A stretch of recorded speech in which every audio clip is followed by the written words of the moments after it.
Everybody. Kyle and I are really happy to be here this beautiful day, and it's an auspicious week. It's Lahiri week. So Lahiri Mahashaya had a Mahasamadhi on Thursday, his conscious exit from the body. And on Monday, tomorrow, we'll celebrate his birthday. And so we'll continue that celebration through service today and begin with Duty singing a beautiful song for us. Please be seated.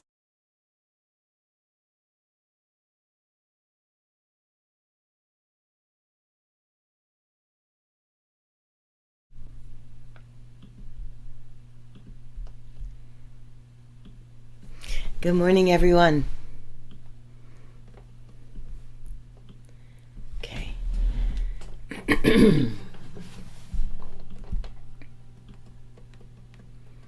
This song by Swami Kriyananda, Home is a Green Hill.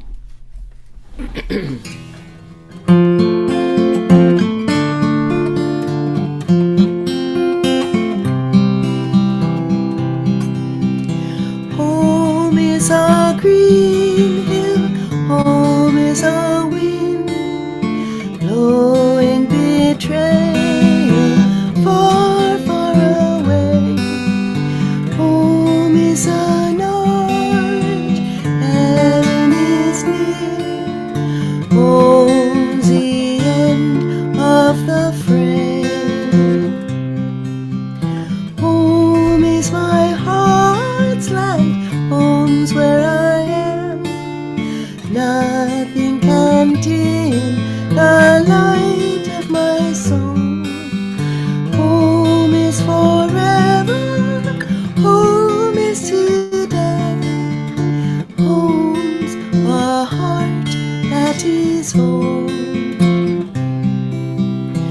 Often I dream that life is a play, laughter forever and skies never gray.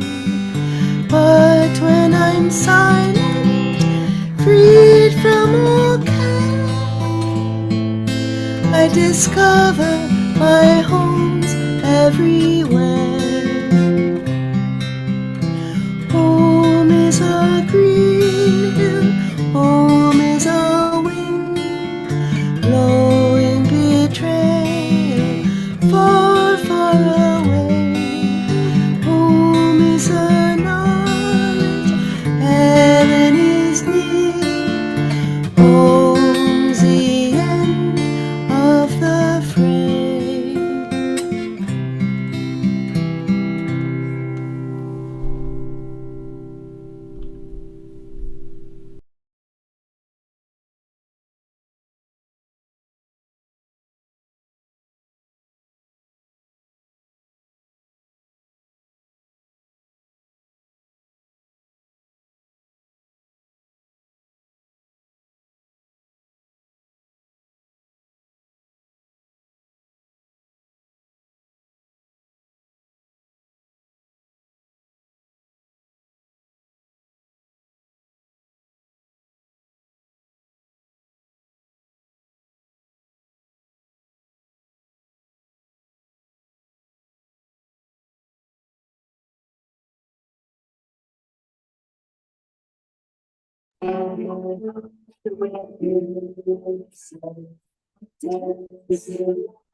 I sing a song,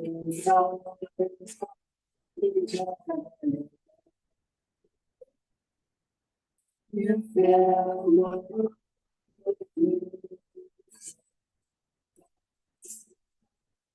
I sing a song,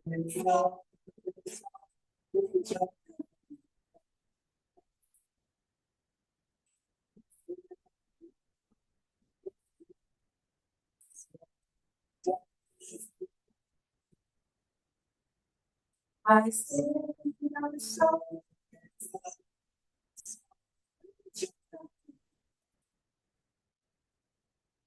You feel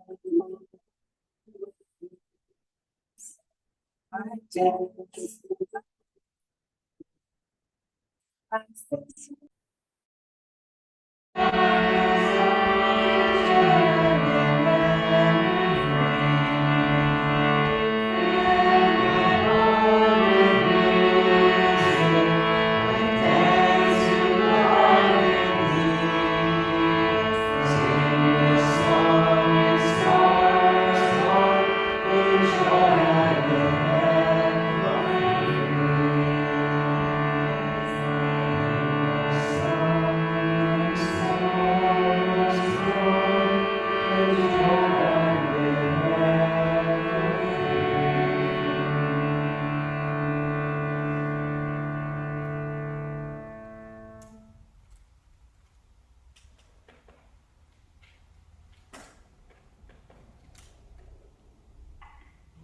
this next chant. God of beauty is now reigning in the temple of my heart. It's under I, in the temple of my heart in your book. Just really feel that integration, bringing in that God's beauty is reigning as you open the temple of your heart.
Sitting upright, shoulders back, open your beautiful, grateful heart and lift it to the spiritual eye.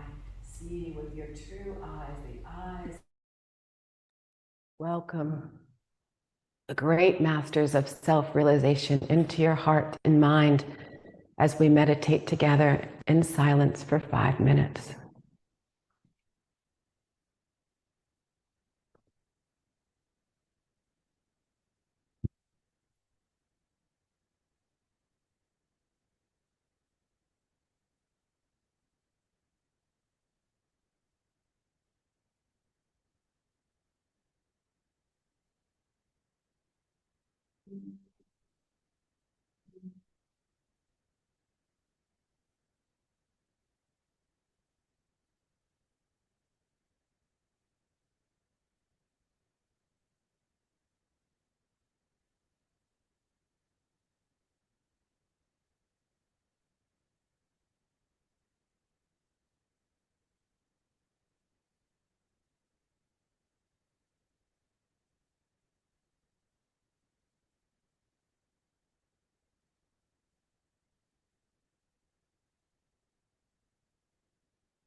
Remaining in a meditative state, please listen to this week's affirmation for self-healing by Swami Kriyananda.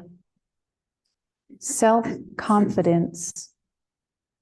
Self-confidence, as it is normally understood, recalls to mind images of army generals and cowboy heroes, people, in short, who know their blacks from their whites.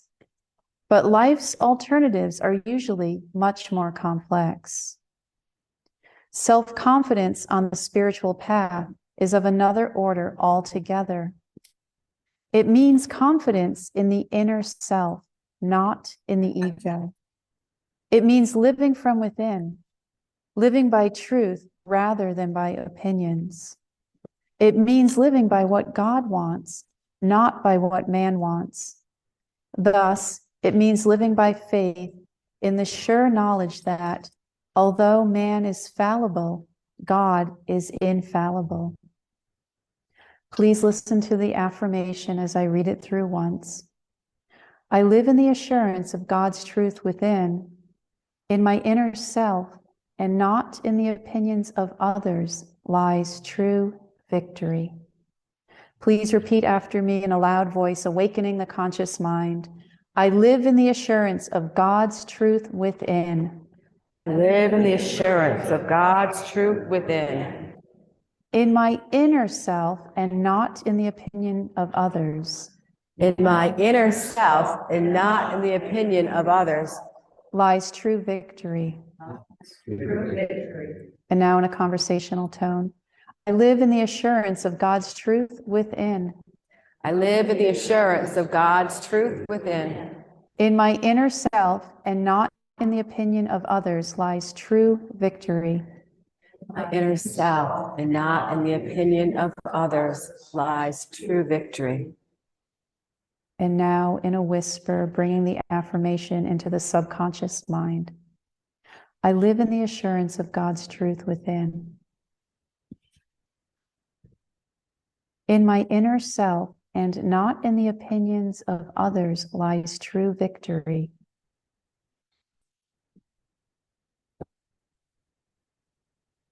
And now silently, in my inner self and not in the opinion of others lies true victory.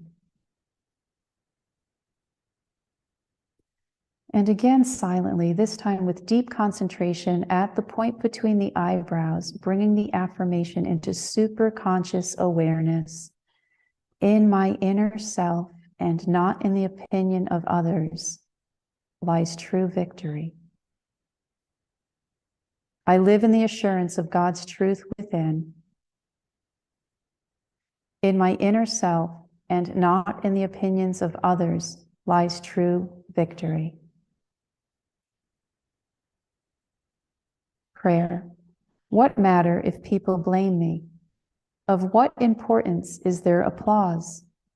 I live to please thee, Lord, confident that when thou art with me, I am protected, though it be from an enemy horde.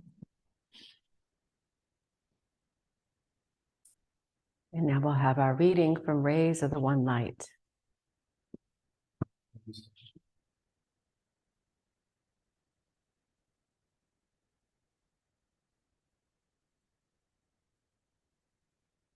This is a reading from Rays of the One Light, weekly commentary on the Bible and Bhagavad Gita by Swami Kriyananda. Week 39, many are the pathways to truth. Truth is one and eternal. Realize oneness with it and your deathless self within. The following commentary is based on the teachings of Paramhansa Yogananda.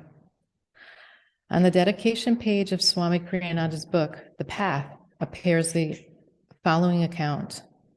A group of Paramhansa Yogananda's disciples had gone with him to see a movie about the life of Gandalf, a great saint in medieval India. Afterwards, they gathered and listened to the master explain certain subtler aspects of that inspiring story. A young man in the group mentioned another film he had seen years earlier in India about the life of Mirabai, a famous woman saint. If you had seen that movie, he explained, You wouldn't even have liked this one. The guru rebuked him. Why make such comparisons? The lives of great saints manifest in various ways the same, one God. The Bible contains a similar account in the Gospel of St. Luke, chapter 9. And John said, Master, we saw one casting out devils in thy name, and we forbade him, because he followed not with us. And Jesus said unto him, Forbade him not, for he that is not against us is for us. The more central truth, the greater the number of contexts in which it can be applied. Truth is like a pure light, containing within itself the full spectrum of the rainbow. Let no one tell you what your path to God ought to be. Many are the paths. Select your own according to the dictates of your own nature, no matter how out of step that puts you with other people. Sri Krishna, in the 3rd chapter of the Bhagavad Gita, states, trying even unsuccessfully to fulfill one's own spiritual duty, dharma, is better than pursuing successfully the duties of others. Better death itself and the pursuance of one's own duties. The pursuance of another's duties is fraught with spiritual danger. Thus, through Holy Scripture, God has spoken to mankind. Oh,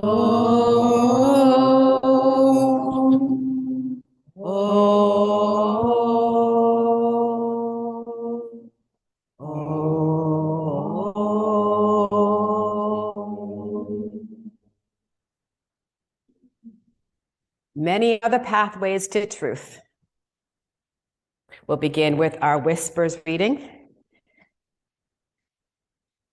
And I chose from the very beginning where Yogananda talks about watching the cosmic motion picture of life. And I often come to this when I'm going through a life difficulty, and it always brings me into a higher perspective. So I wanted to share that with you today. In the cinema theater of life, we are both viewers and actors. As actors, we offer entertainment, inspiration, and instruction through the roles we play, sharing with others, in a sense, the understanding we have gained so far in our lives. As viewers, we watch the changing, entertaining, constructive, endlessly fascinating play of life, our own and that of others. Viewing the play gives us an opportunity to draw important lessons to ourselves. Countless motion pictures are displayed daily on our mental screens. The cosmic movies we find delightful, the educational ones informative, and also, if we ponder that information more deeply, instructive. Sensational events in our lives help us to keep us awake and ready, and sad movies lead us slowly by the hand to the portals of reflection, on passing which we recognize that all fulfillment in life are really a mixed bag of success and disappointments. And the inspiring movies lead us into the garden of higher reflection, where we learn to hope for better things in life than endlessly pulling up the weeds of troubles in hopes of making life trouble-free. The hope that dawns on us is that there may be lofty regions of consciousness where not only rest, but enduring love and bliss are possible. Life gives us human examples from which to profit. Great trailblazers, Lincoln, Gandhi, Emerson, William the Conqueror, Isaac Newton. Through all such persons, we may receive the inspiration to improve our own life. God gives us great religious teachers, Jesus, Buddha, Confucius, Mohammed, and Krishna, to guide us and give us hints that in ourselves we too have high potentials. In the movies of our lives, we behold examples that sometimes move us with deep emotion, sometimes inspire, sometimes entertain us and help us to be light and happy, and that sometimes frighten us into correcting ourselves. After beholding the consequences of wrong behavior, the scenes we observe in real life may be as dramatic as any of those penned by Shakespeare. The movies that life plays for us of other people's suffering affects us, but their impact on us is diminished by our own relative lack of involvement in them. We may shed a passing tear, but the pain will be slight compared to the sufferings we experience in our own lives. Personal suffering is therefore necessary both for our self-understanding and because it deepens us, a desire to expand our sympathies by helping others. Self-understanding must grow gradually until, as our understanding and empathy expand, it becomes superconscious insight. Superconscious insight. So one of the fundamental parts of this path to self-realization are there are many pathways to truth. And a devotee once came to Yogananda at the ashram and said, "Master, will I ever leave the spiritual path? Will I ever get lost?" "How could you?" said Yogananda. "Everyone in the world is on a spiritual path." Isn't that true? Each one of us are on our own unique spiritual path, and we are all, says Yogananda, part of God's beautiful creation, and he needs us to carry out our unique dharma. And we must select our path according to our own true nature, right? As the Gita said, better to fail at ours than to succeed at another. So self-realization means we have to become real in our true self and tune into who we truly are in our true nature.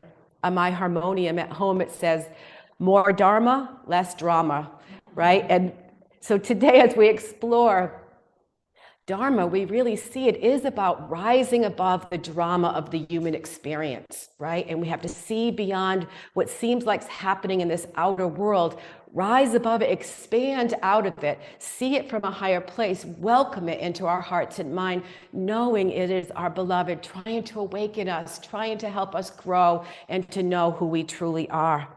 But if we're attached to things in this world, we cannot get free, or we cannot be truly our real true self.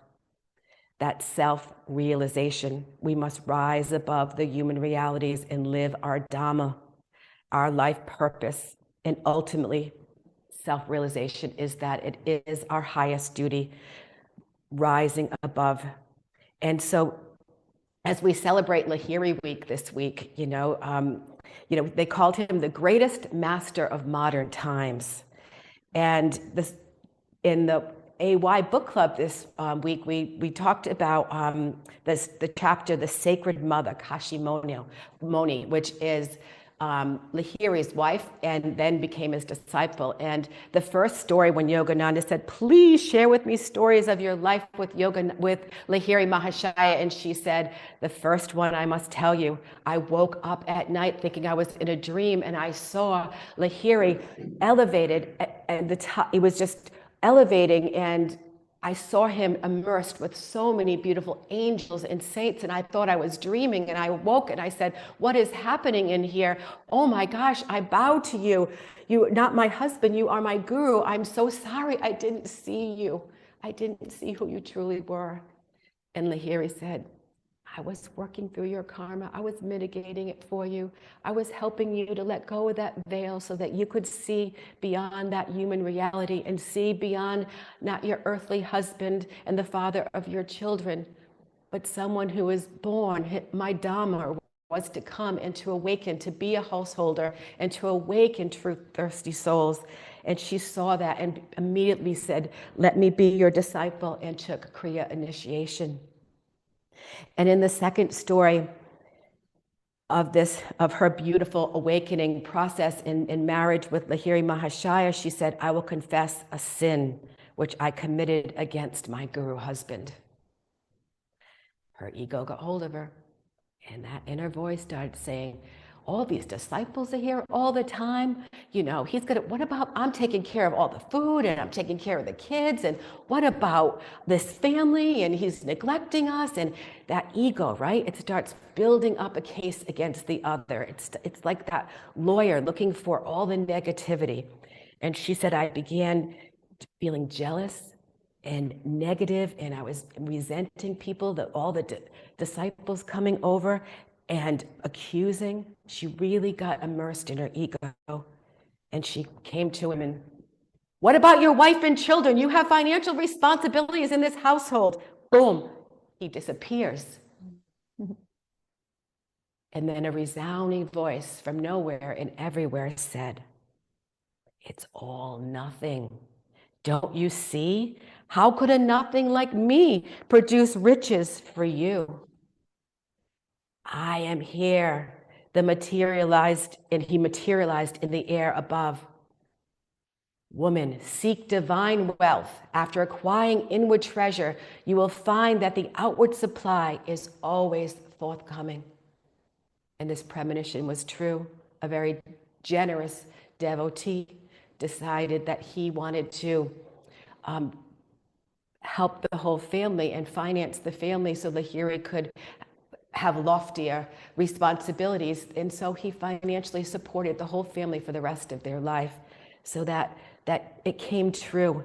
So each of us, that we know through Lahiri's example that we can also rise above. We can rise above the experience when we get into our ego, when we get into materialism or our likes and dislikes, or start to go into those negative spirals, or an aspect of ourself that we're ready to let go of, needs to move through. We allow it to open up that channel. We expand into it. We lift it up so that it can be transmuted by God's love and glory.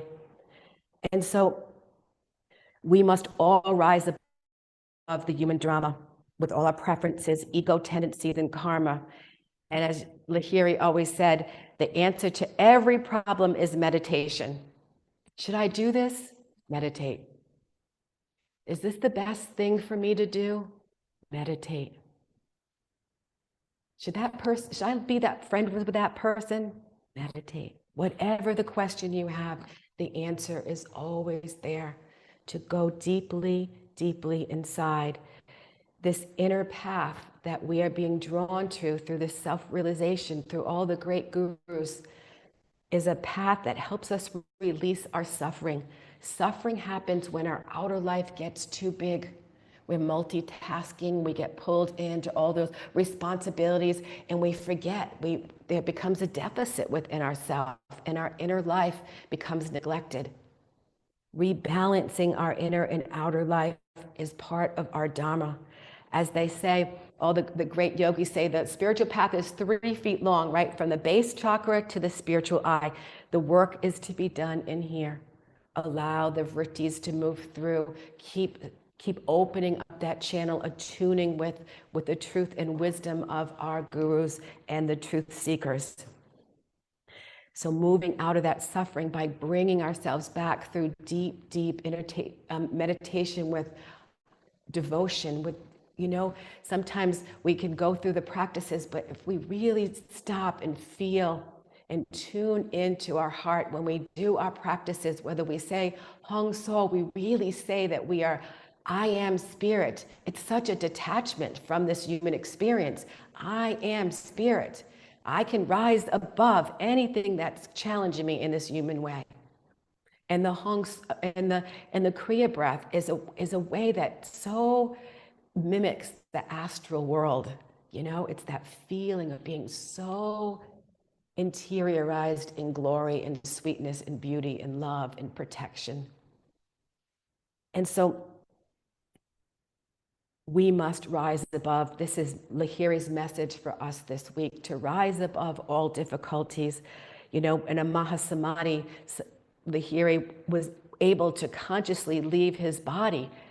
And how does that happen? It starts with us, as each time we go through a difficulty and we hold our consciousness in it. We hold our hearts open. We're willing to feel. We're awakening. We're evoking the courage that lives within us to stand tall, to meet our difficulties, to respond with love, and to be our true oneself. So last week in AY class, we looked at the law of miracles, and it was very, very amazing. It began with a story from Leo Tolstoy about the 3 hermits. And the 3 hermits lived on an island, and they had this beautiful, beautiful, simple prayer. We are 3, thou art 3, have mercy on us. And that beautiful, beautiful prayer was it just outreached into so many people, and miracles started happening everywhere. And that beautiful, beautiful, simple prayer began to create this amazing consciousness, a miracle consciousness on this tiny little island. And the bishop found out about it. And he came to that island on a boat and he said, unacceptable. These are the scriptures. I'm going to teach them to you. Sit down. This is going to be a long lesson. And they sat him down and they told him all the appropriate lessons and all the appropriate prayers and scriptures. And they did the best they could. And then the bishop said goodbye to them and went off on his boat. But he looks and all of a sudden he sees this amazing, the most brilliant light he's ever seen. And the three hermits are holding hands and they're running on the water and they say, we're so sorry, we forgot all those prayers you taught us. In that moment, he tuned into his heart and humbly responded, dear ones, continue with your own prayer, because that prayer had truth. It was natural, it was heartfelt, it was authentic, it was realized. And that's what we're called to do, that beautiful, beautiful way of talking to God with our open hearts, letting God see who we truly are, our true essence, to have that capacity to do that. Takes such courage. Our highest dharma is to surmount Maya and rise above the duality of creation and see the unity of our Creator. This is our highest dharma. You know, recently I've been going through a thing with my family and I'm realizing, we talked about it in one of the classes, but it was that like that redundant kind of monotonous redundancy. Is that it, Anastra? You said it, right? The other day, monotonous. And it's like that the mind goes, well, I have to go do this tomorrow. And after a while, it's like, shut up, stop, and it's more and more, it's like, I don't want to live with that voice keep coming over and over with negativity and fear and problems. I want to live here where the peace is, out of those negative thoughts. I want to live in the truth. I want to live in the stillness. I want to live with God in the beingness. And so this is what the beautiful teachers that we have on this path help us to do, rise above this and that monotony that starts to happen in this human experience. Like, how many times can you have a new car or a new relationship? But there's nothing really out there. Bring that life inward and everything begins to change. So as we celebrate this beautiful, beautiful week, we see, that Lahiri's dharma, his life purpose, was to come to us, which was to give Kriya Yoga and this path of self-realization and meditation to all of us who are really sincere, that really want to move past some of the difficulties of this human experience. And there's a beautiful story in the autobiography of when Lahiri meets his guru Babaji. And, Lahiri's just called to do a work thing in the Himalayan mountains, and there's not much work, so a lot of times each day he just walks in the mountains and he's just enjoying the beautiful beautiful scenery and really connecting. And then all of a sudden he sees this man that looks a lot like him, a younger version of him, and it says, oh, Lahiri, you have come. Enter the grotto. Do you remember me? Do you remember this seat, these blankets, these bowls, these singing bowls? Bewildered silence was met by Lahiri, and Babaji struck him gently on the forehead. And Lahiri said, I remember. And I'll read right from autobiography. I remembered, my voice was half choked with joyous sobs. You are my guru Babaji, who have belonged to me always. Scenes of the past arise vividly in my mind. Here in this cave, I spent many years of my last incarnation, and inevitable recollections overwhelmed me. I tearfully embraced my master's feet. For more than 3 decades, I have waited for you here, waited for your return. Babaji's voice rang with celestial love. You slipped away and vanished into tumultuous waves of the life beyond death. The magic wand of your karma touched you and you were gone. Though you lost sight of me, never did I lose sight of you. I pursued you over the luminescent astral sea where the glorious angels sail through gloom, storm, upheaval, and light. I followed you like a mother bird guarding her young. As you lived out your human term of womb life and emerged a babe, my eye was ever on you. When you covered your tiny form in the lotus posture under the nadia sands of your childhood, I was invisibly present. Patiently, month after month, year after year, I have watched over you, watching for this perfect day. Now you are with me. Lo, here is your cave, loved of lore. I have kept it ever clean and ready for you. Here is your hallowed asana blanket where you daily sat to fill your expanding heart with God. Behold, there your bowl from which you often drank the nectar prepared by me. See now, I have kept the brass cup brightly polished that you might drink again therefrom. My own, do you understand? My Guru, what can I say? I murmured brokenly. Where has ever one heard of such deathless love?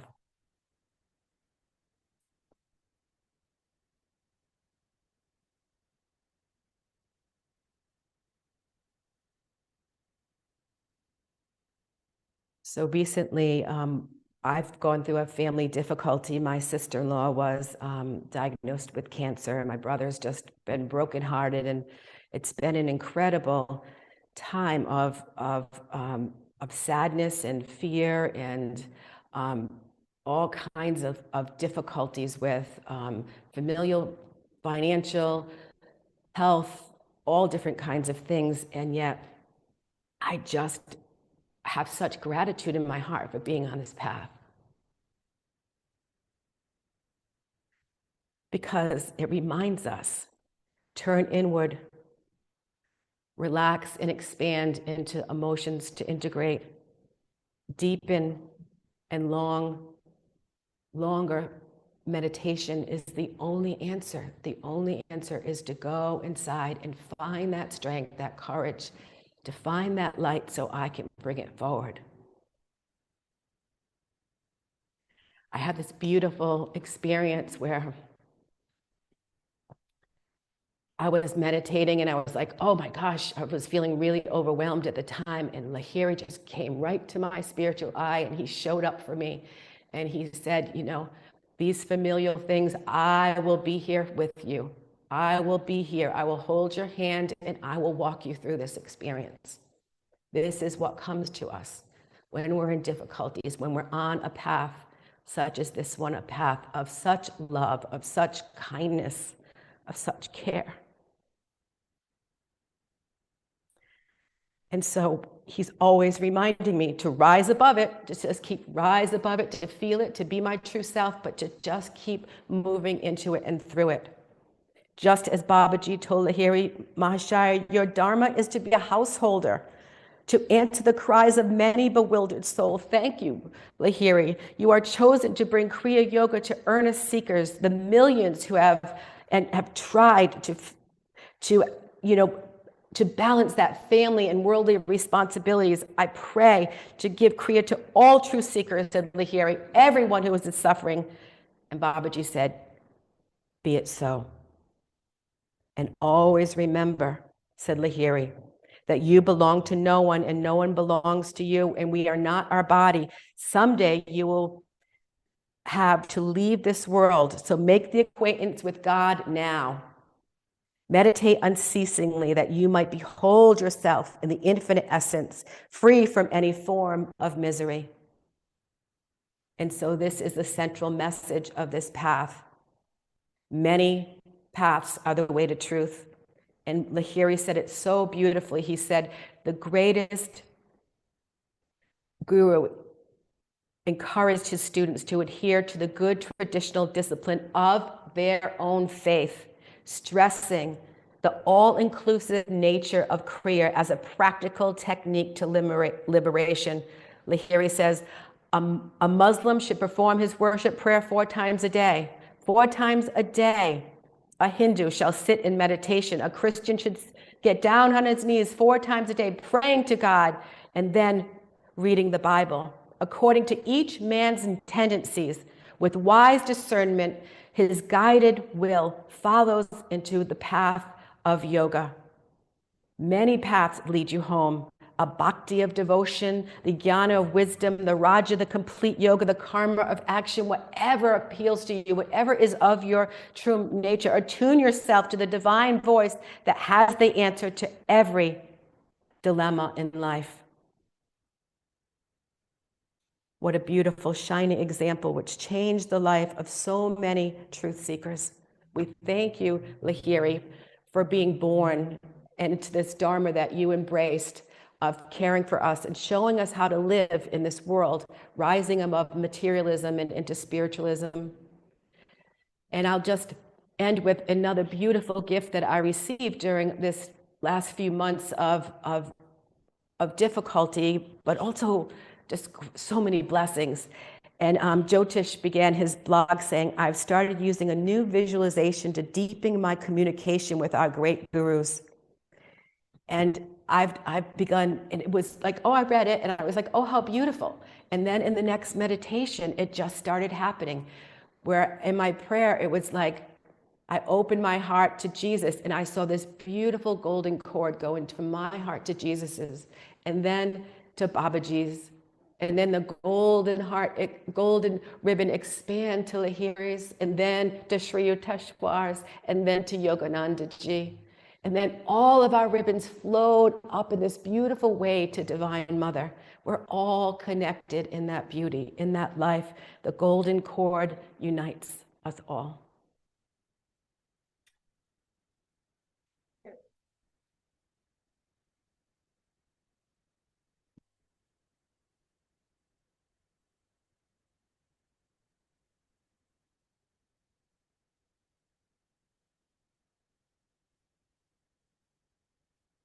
Please take what you'd like to give, place it in your right hand, and repeat after me. Divine Mother, Divine Mother, we offer to thee the fruit of our labors. we offer to thee the fruit of our labors. Bless this offering, that it serve as a channel of thy light to truth-seeking souls everywhere. To truth-seeking souls everywhere. Om. Om. Peace. Peace. Amen. Amen.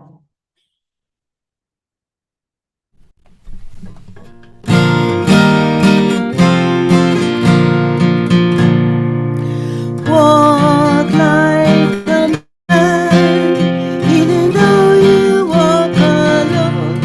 Please sing with me.